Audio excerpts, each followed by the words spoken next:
Unajiuliza ni kwa sababu gani haubebi mimba? Kwa sababu uko kwenye ndoa miaka kadhaa, au kwa kipindi hichi sasa uko una uhitaji wa kuitwa mama lakini mimba haitungi. Inawezekana ni mirija yako ya uzazi imeziba.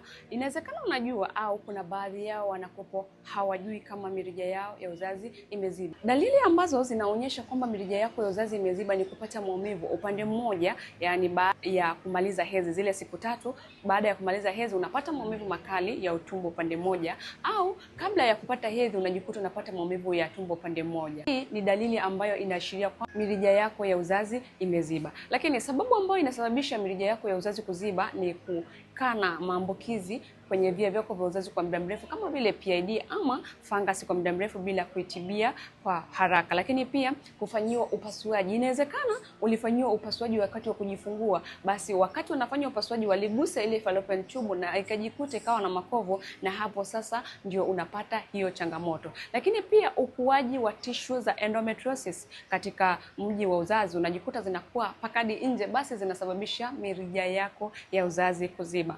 Na suluhisho lipo, haina maana kwamba mirija yako ya uzazi ikiziba hakuna suluhisho. Kuna uwezekano wa kupata dawa ndani ya mwezi mmoja tu na ukaondokana na changamoto yako. Kama unapitia hali hiyo ya mirija yako ya uzazi kuziba na unahitaji kubeba mimba, usisite kunitafuta ili uweze kupata program ndani ya mwezi mmoja tu na uondokane na changamoto yako, uweze kuitwa mama. Naitwa Madam Bahati na ni bahati yako kuona video hii.